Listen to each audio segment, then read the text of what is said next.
Cold open. Visual, layar ponsel gelap. Timestamp pukul 2.16. Waveform voice note muncul tanpa memperlihatkan wajah siapapun. Kamis malam, pukul 2.16, di kontrakan Gang Sawo Mati nomor 17, Nadia terbangun karena 3 notifikasi WhatsApp dari nomor Ibu Rini. Hal pertama yang membuatnya duduk bukan jumlah pesannya, tapi letak ponsel Ibu Rini, mati di meja makan, terlihat dari celah pintu kamar. Di rumah kecil itu, suara malam biasanya mudah dikenali. Kipas tua di kamar Nadia, dengung kulkas, dan motor lewat dari gang belakang punya jaraknya masing-masing. Karena itu, ketika voice note pertama berisi bunyi kipas, 3 ketukan pendek, dan jeritan yang seperti ditahan kain, Nadia langsung tahu suara itu bukan dari ponsel Ibu Rini. Suara itu berasal dari dinding kamarnya sendiri. Rumah yang masih masuk akal. Visual, kamar Nadia, lorong kecil, meja makan, close-up kontak ibu, ponsel mati di meja makan, saklar kipas, waveform audio. Nadia tidak langsung menyimpulkan apapun. Ia turun dari kasur, melihat Ibu Rini masih tidur di kamar sebelah, lalu mengecek meja makan. Ponsel Ibu Rini benar-benar mati. Tidak ada layar menyala, tidak ada getar, tidak ada notifikasi tertunda.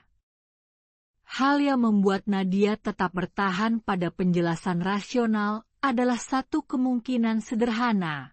Nomor itu mungkin dipalsukan. Ada orang iseng memakai nama kontak Ibu Rini, lalu mengirim audio dari tempat lain. Untuk membuktikannya, Nadia menyalakan lampu kamar, mematikan kipas, dan menunggu 30 detik. Rumah menjadi terlalu sunyi. Setelah itu ia memutar voice note pertama lagi. Di speaker ponsel, kipas tua itu masih berputar. Tes yang gagal menenangkan. Visual, lorong depan kamar, lorong gelap, pintu kamar tertutup, waveform memanjang, teks durasi pukul 00.11. Nadia membawa ponselnya ke lorong, supaya suara kamar tidak masuk ke rekaman berikutnya kalau ada pesan lagi. Pintu kamarnya ia tutup. Kipas sudah mati. Jendela sudah dikunci. Pada pukul 2.23, voice note kedua masuk. Kali ini durasinya 11 detik. 3 detik pertama kosong. Lalu terdengar suara kipas berhenti, persis seperti barusan. Setelah itu ada bunyi kasur berderit pelan, padahal Nadia sedang berdiri di lorong. Di detik terakhir, napas seseorang terdengar terlalu dekat dengan mikrofon. Nadia spontan berbisik, "Anjir," sebelum menutup speaker dengan telapak tangan. Bukan napas orang lelah. Lebih mirip seseorang menahan diri agar tidak bersuara. Saksi kedua. Visual, depan kamar ibu, 2 orang di lorong, ponsel baterai kosong, tangan menutup layar, teks, 3 ketukan. Nadia membangunkan Ibu Rini tanpa menunjukkan voice note ketiga yang belum dibuka. Ia hanya meminta Ibu Rini memastikan ponselnya sendiri masih mati. Ibu Rini memeriksa meja makan, lalu wajahnya berubah ketika melihat ikon baterai kosong. Ia tidak bertanya siapa yang mengirim pesan itu. Ia justru bertanya apakah suara ketukan terdengar 3 kali. Pertanyaan itu membuat Nadia berhenti bicara. Dari mulut Ibu Rini cuma keluar, "Astagfirullah," pelan sekali. Karena Ibu Rini belum mendengar rekamannya, tapi ia sudah tahu jumlah ketukannya. Orang yang pernah mendengar. Visual, teras rumah dan gang belakang, teras basah, senter mati, gang belakang, kipas berputar tanpa disentuh. Pukul 2.31, Bagas, tetangga yang biasa ronda di gang, dipanggil lewat pesan singkat. Ia datang membawa senter kecil dan menolak masuk rumah sebelum mendengar rekamannya dari teras. Setelah voice note pertama diputar, Bagas langsung mematikan senternya. Ia bilang suara kipas itu pernah terdengar dari rumah kosong di ujung gang, seminggu sebelum penghuninya pindah tanpa pamit. Tidak ada yang menanggapi kalimat itu. Bukan karena tidak percaya, tapi karena saat itu kipas di kamar Nadia tiba-tiba menyala sendiri. Aturan ancaman. Visual, kamar Nadia, timeline 3 pesan, layar chat, pintu kamar setengah terbuka, nice turun. Mereka akhirnya menyadari polanya. Voice note pertama meniru suara benda di kamar. Voice note kedua meniru sesuatu yang baru saja Nadia lakukan. Kalau voice note ketiga dibuka, kemungkinan besar isinya bukan suara benda lagi. Ibu Rini menyarankan agar ponsel dimatikan. Bagas menyarankan agar mereka keluar rumah. Nadia hampir memilih keluar sampai notifikasi baru muncul dari nomor yang sama. Pesan itu bukan audio. Hanya satu kalimat pendek, "Jangan tinggalkan dia sendirian di kamar." Voice note ketiga. Visual, ambang pintu kamar tertutup, speaker dekat telinga, waveform pecah, lantai kamar. Nadia tidak membuka pintu. Ia hanya menempelkan ponsel ke telinga dan memutar voice note ketiga dari lorong. Suara pertama yang terdengar adalah suara Nadia sendiri, tapi lebih pelan, seperti direkam dari bawah selimut. Suara itu berkata agar Ibu Rini jangan masuk. Setelah jeda panjang, terdengar sesuatu menyeret kaki di lantai kamar. Lalu suara Nadia muncul lagi, kali ini tepat di belakang kalimat pertama. Kalau ibu masuk, dia ikut keluar. Yang ditinggalkan.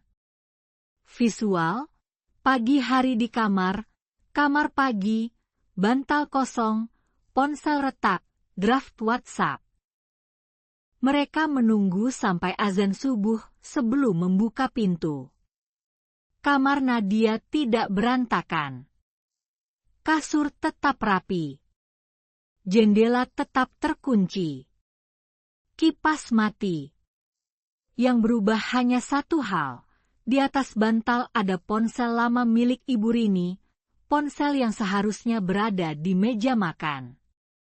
Layarnya retak dari dalam, dan di aplikasi WhatsApp ada satu draft pesan yang belum terkirim. Isinya pendek, sekarang suaranya sudah bisa dipakai. Prosedur baru. Visual, malam berikutnya, layar ponsel dibalik, grup warga, waveform 6 detik, jam 00. Sejak kejadian itu, Nadia tidak lagi memutar voice note dari nomor keluarga setelah lewat tengah malam. Aturannya sederhana.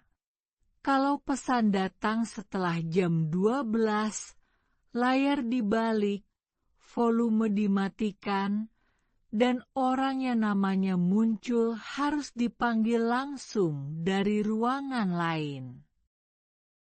Aturan itu terdengar berlebihan sampai satu malam Bagas mengirim pesan suara ke grup warga. Durasi pesannya 6 detik. Di belakangnya ada kipas tua, 3 ketukan pendek, dan suara Nadia berbisik sangat pelan. Jangan bilang Nadia masih di rumah. Penutup. Visual, layar gelap, teks komentar, noise analog turun. Kalau malam ini ponsel keluarga berbunyi setelah tengah malam, jangan langsung percaya pada nama kontaknya. Panggil orangnya dari ruangan lain dulu, dan dengarkan apakah ada suara rumahmu di belakang rekamannya. Kalau pernah punya momen paling horor yang masih kebawa sampai hari ini, tulis di kolom komentar. Kali ini giliranmu yang bercerita. Catatan setelah rekaman. Visual, catatan kecil di buku tulis, timestamp disorot, waveform voice note ditumpuk perlahan. Yang membuat kejadian itu bertahan bukan karena ada sosok yang terlihat jelas. Justru karena semua buktinya terlalu kecil untuk dianggap cerita besar. 1 kipas. 1 ketukan. 1 ponsel mati. 1 suara yang terdengar seperti orang yang dikenal. Dalam cerita seperti ini, rasa takut tidak datang dari sesuatu yang melompat ke layar. Rasa takut datang dari prosedur harian yang berubah setelah satu malam, cara membuka pesan, cara memanggil keluarga, cara memastikan suara di rekaman benar-benar berasal dari orang yang masih berada di rumah. Dan ketika prosedur itu berubah, rumah yang sama tidak pernah terasa sama lagi. Catatan setelah rekaman. Visual, catatan kecil di buku tulis, timestamp disorot, waveform voice note ditumpuk perlahan. Yang membuat kejadian itu bertahan bukan karena ada sosok yang terlihat jelas. Justru karena semua buktinya terlalu kecil untuk dianggap cerita besar. 1 kipas. 1 ketukan. 1 ponsel mati. 1 suara yang terdengar seperti orang yang dikenal. Dalam cerita seperti ini, rasa takut tidak datang dari sesuatu yang melompat ke layar. Rasa takut datang dari prosedur harian yang berubah setelah satu malam, cara membuka pesan, cara memanggil keluarga, cara memastikan suara di rekaman benar-benar berasal dari orang yang masih berada di rumah. Dan ketika prosedur itu berubah, rumah yang sama tidak pernah terasa sama lagi. Catatan setelah rekaman. Visual, catatan kecil di buku tulis, timestamp disorot, waveform first note ditumpuk perlahan. Yang membuat kejadian itu bertahan bukan karena ada sosok yang terlihat jelas. Justru karena semua buktinya terlalu kecil untuk dianggap cerita besar. Satu kipas. Satu ketukan. Satu ponsel mati. Satu suara yang terdengar seperti orang yang dikenal. Dalam cerita seperti ini, rasa takut tidak datang dari sesuatu yang melompat ke layar. Rasa takut datang dari prosedur harian yang berubah setelah satu malam, cara membuka pesan, cara memanggil keluarga, cara memastikan suara di rekaman benar-benar berasal dari orang yang masih berada di rumah. Dan ketika prosedur itu berubah, rumah yang sama tidak pernah terasa sama lagi.